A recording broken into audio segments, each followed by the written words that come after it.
Tapi ya Hmm, terus juga kan babak kedua kita Arsenal ini ya unggul dalam corner gitu set piece dan akhirnya kebobolan dua. Kalau menurut lu gimana? nah, itu tuh yang menarik tuh poin terakhir lo tuh. Ujung-ujungnya tuh MU tuh bukan kalah sama Arsenal. Tapi kalau kata netizen tuh kalah sama pojok FC Gaming katanya. Halo guys, welcome back to Double Pivot episode keempat. Empat ya Cor ya, bener ya? Yes, iya bener, keempat. Oke. Dan ini adalah episode khusus ngebahas seputar MU ya berarti ya ini episode-nya. MU lagi, MU TV again. Karena Iya, kayak dan MU gak makan. tapi gimana nih kabar lu nih? Setelah tahu akhirnya Amorim kalah untuk pertama kali nih. Kabar gue, secara pribadi kabar gue it's fine, fine-fine aja. Kayak udah predictable loss, calculated loss lah ya bahasa kerennya. Karena apa? Karena Arsenal kan lagi on fire juga. Dan secara permainan juga kemarin MU nggak terlalu mengecewakan sih menurut gue. Dan para fans MU di luar sana kayaknya setuju gitu. Permainan MU ini emang belum sempurna, tapi nggak semengecewakan itulah. Masa sih? Gue lihat dari statistik hampir nggak ada perlawanan loh ini. Maksudnya kayak total shot cuma 5, on target cuma 2 gitu. Ini Tapi ini sih ini sih nggak ada perlawanan loh ini.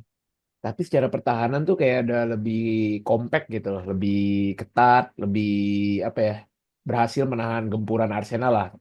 Terutama di babak pertama tuh, kayak Harry Maguire tampil lumayan solid gitu, memenangkan aerial duelsnya menang lah gitu, menang paling tinggi. Tapi ya Hmm, terus juga kan babak kedua kita Arsenal ini ya unggul dalam corner gitu set piece dan akhirnya kebobolan dua. Kalau menurut lu gimana? nah, itu tuh yang menarik tuh poin terakhir lo tuh. Ujung-ujungnya tuh MU tuh bukan kalah sama Arsenal. Tapi kalau kata netizen tuh kalah sama pojok FC Gaming katanya. Karena mainnya corner kick mulu kan mainnya kan.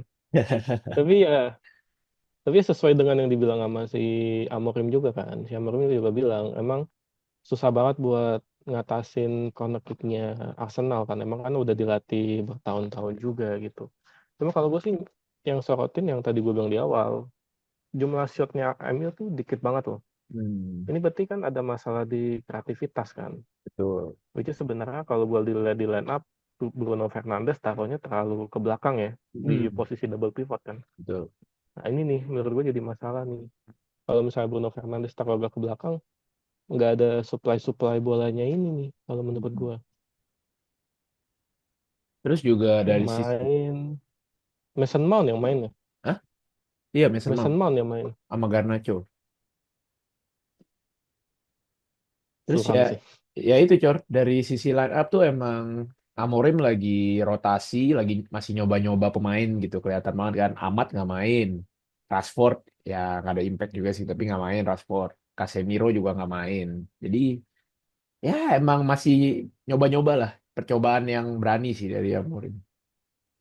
Tapi kalau menurut gue faktor ini nggak sih, karena jadwalnya padat, baru 2-3 hari kemarin kan, habis ngalahin Betul, Everton. Apalagi betul. Amad Diallo kan juga masih muda juga. Mm-mm. Kayak terlalu dipaksain juga. Tapi yang positifnya nih, gue lihat Leny Yoro main ya kira. Yoi, akhirnya debut Lady Euro. Back 60 juta ya? Hmm, 60 ya? 60 apa 50 ya? Gue lupa. ya 40 deh. Kalau nggak netizen nanti tulis di kolom komentar aja ya yang bener berapa ya. Yang nggak tahu yang bener 50 di tengah-tengahnya ternyata. Tapi lu berarti masih masih tenang-tenang aja ya meskipun kalah dari Arsenal ya. Bukan tenang sih ya, gue bilang tadi ini calculated loss gitu. Jadi nggak nggak nggak usah terlalu worry lah gitu. Karena juga kan Amorim masih dalam tahap coba-coba pemain gitu. Hmm, kalau misalnya lu nggak worry nih sama kekalahannya MU. Kalau misalnya dulu fans Madrid nih worry nggak nih dengan gagalnya Mbappe di penalti ini? Gila coy, gagal dua kali penalti dalam satu pekan ya. Minggu lalu Iya lawan ya. Liverpool gagal, ketepis. Ini Iya gagalnya ya. ketepis loh. Dan Heeh. kemarin ketepis lagi sama kiper Athletic Bilbao. Bilbao ya. Bilbao berarti oh bukan Unai Simon ya. Gue kira Unai Simon. Bukan. Tapi kalau menurut lu ini jadi masalah nggak sih buat Mbappe nih? Kalau menurut lu? Kalau masalah sih masalah banget. Ini Mbappe loh, kayak seorang pemain top gitu. Pemain yang hat-trick ya di final Piala Dunia kemarin ya. Tapi tiba-tiba Mm-mm. kayak fall down. Lumayan fall down sih bisa gue bilang ini. Kayak dia udah main di posisi favorit dia, sayap kiri.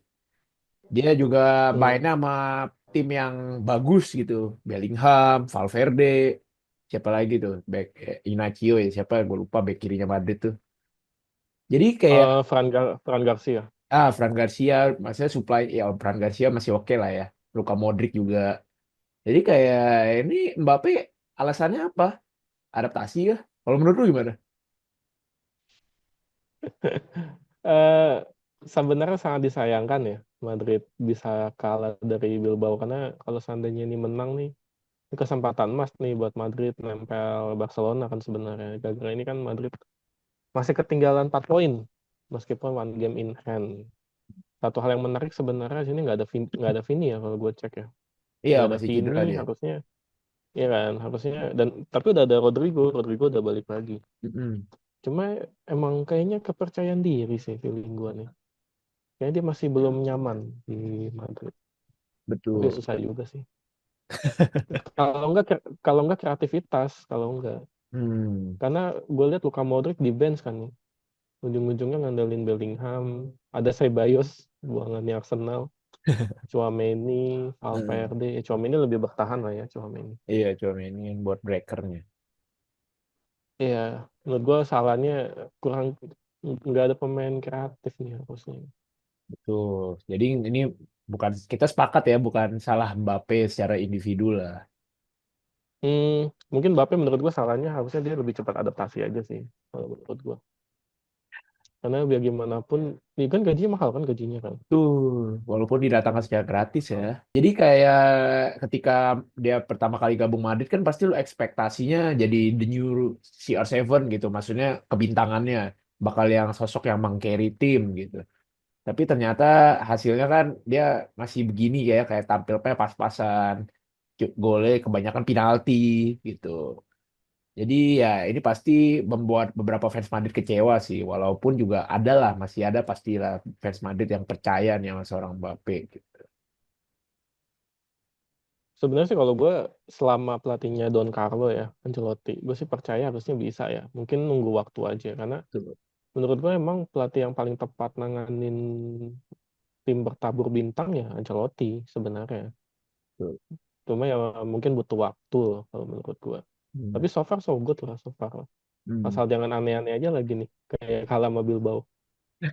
Cuman Bilbao ternyata posisi 4 ya, lumayan juga sih. Hmm. Dan menurut gue ini kesempatan sih untuk pemain sekelas Mbappe gitu menunjukkan kalau class is permanent, form is temporary. Hmm. Jadi ini saatnya dia membuktikan kelasnya gitu, dan bangkit terus sama Real Madrid anjay. Kayak itu, Tapi kayak itu Anthony di MU ya. oh enggak dong itu beda. Itu God, bedanya level, beda level. Oh, beda lagi. Hmm. Ngomong-ngomong nih Oke, oke, soal oke. GOAT, kita juga mau bahas nih sepak bola lokal kita yang udah mulai menjadi GOAT juga, Oh, yaitu maksud lu Persija maksud lu? gak dong. Maksudnya kita mau membahas Timnas Indonesia yang akan berlaga di Piala Oh, AFF 2024. Jadi gimana nih? Lawannya Kamboja ya pertama ya. enggak dong. Kok tiba-tiba pindah grup tiba-tiba? Kagak, lawan pertamanya tuh Lawan siapa sih?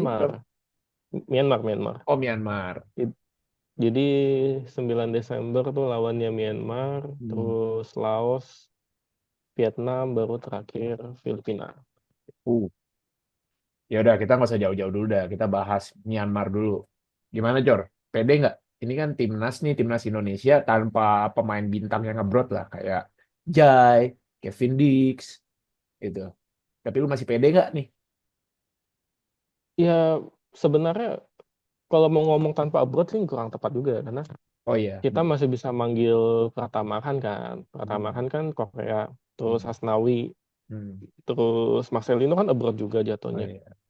Ada Rafael Struik juga, sama ini si anak hilang Ronaldo Kuate. Tapi nggak ada Jadi pemain kita tier punya S nih. Lu pede nggak? Pemain tier S kan yang gue bilang tadi kayak Jai, Verdong, Marcelino lah. Kevin Dix. Marcelino kan tier S. Itu Udah S S 2 gol S ke S S gawang. itu. Iya kan. Siapa lagi yang bisa cetak brace ke gawang Arab Saudi? Marcelino Tuh. bisanya. Cuma memang tim ini terlalu muda sih, karena memang kan dibilang ini timnas U22 ya. Di beberapa media tuh kalau misalnya netizen ngikutin, bahkan ada yang menyebut ini timnas U22 plus Asnawi, karena Asnawi doang yang usianya di atas kan, dia 25 tahun. Cuma so far sih ya memang ini tim yang gue denger ya, emang dipersiapkan buat SEA Games rencananya. Makanya kenapa bukan yang tim yang senior yang lawan Arab Saudi itu. Atau juga ini juga bukan kalender FIFA, jadi nggak mungkin juga mereka mau dipanggil kan, istilahnya nggak bakal dilepas. Hmm. Ya pemain-pemain kayak Rafael Struijk kan bisa main ya karena ya lu tahu lah pemiliknya siapa. Hmm. Marcelino Ferdinand juga kan lu tahu pemiliknya siapa. Betul. Jadi memang bukan kekuatan penuh, tapi ini sesuatu yang menarik sih untuk melihat tim Indonesia yang masih muda ini. Karena ini masa depan nih sebenarnya. Kalau lu, Will, lu ngelihat dengan tim ini meskipun tanpa Jai, tanpa Martin Pass gitu-gitu, lu yakin gak sih juara Piala AFF nih dengan tim ini? Aduh, pertanyaan Anda tuh terlalu jauh ya, ya juara untuk juara gitu. Harusnya secara bertahap gitu. Tapi kalau juara sih ya, gue mungkin lebih ke arah mendukung ya, 100% dukung lah. Oke, langsung aja nggak sih, Cor? Prediksi pertandingan Indonesia melawan Myanmar. Ya nggak usah skor deh, tapi ya skor juga penting sih. Iya menang lah, udah pasti kalau itu mah. Wih. Udah pasti. Udah pasti menang. Cuma ya jangan berharap menang gede. Santai aja, karena mainnya di Myanmar ini soalnya. Oh iya, kita nggak boleh berharap menang gede. Kenapa Hmm, tuh? nggak maksud gue santai aja, karena kan jadwalnya padat nih. Habis ke Myanmar kan langsung jamu Laos. Hmm. Habis itu langsung tandang lagi ke Vietnam. Jadi maksud gue santai-santai aja. Hmm. Jadwalnya padat soalnya jadwalnya. Santai-santai yang Jangan penting bilang juara ya. jangan bilang lu prediksi Myanmar menang lagi. Kan gue udah tegaskan dari awal, gue 100% dukung timnas Indonesia, cuy. Gimana sih? Oke, oke, oke, oke. Berarti pede ya, timnas Pede menang lah, ya. pede, pede. Lebih pede timnas menang apa MU yang menang? Dua-duanya dong, sama-sama merah, cuy. Aduh. Alasan lu kalau tim jagoan lu Madrid, lu nggak akan ngomong gitu tuh. Madrid lagi dibahas. Ini ingetin guys, namanya guys Coro, guys fans Madrid. Parah banget. Tentang Madrid lagi tepuluk di bawah-bawah mulu. Ya wes lah, jadi buat netizen tulis aja di kolom komentar seberapa yakin lu timnas bakal ngalahin Myanmar. Feeling gue sih pasti menang sih feeling gue. 4-0 lah ya. Dan tuh langsung ada sebut skor atau tiba-tiba. Habis gak berani sebut skor guys, kalau Coro nih guys. Dua lah, 2 sampai 3 gol cukup lah, 2 sampai 3. 2 atau 3-0 ya. Humble aja. Oke lah guys, gitu aja untuk episode Double Pivot episode 4. Kita tadi udah bahas MU, kita udah bahas Mbappe yang pastinya bangkit kata Bung Coro nih. Terus juga ada Indonesia yang diprediksi menang lah ya. Gue hampir ngomong pasti menang ya. Ya walaupun kita pengennya 100% menang lah ya. Nggak Ada taunya tambahan nggak, seri, Cor? nggak taunya. Iya, lu Pesan-pesan kan tadi gitu. bilang pasti menang. Pesan-pesan, Nggak pesan. kan tadi lu bilang, kan lu tadi bilang pasti menang. Nggak taunya seri lagi nanti. Jangan dong, jangan, jangan. Menang, menang, menang. Ya udah, ada lagi Cor Walah, kata-kata hari ini, Cor. kenapa jadi berat amat? Ya Eh, wes lah, udah tutup aja. Sampai jumpa di episode berikutnya. Dimana kita akan ngebahas MU lagi tuh, sama timnas ya. Timnas habis lawan Myanmar. Kita bahas. jangan lupa like, comment, share, subscribe. Bye-bye.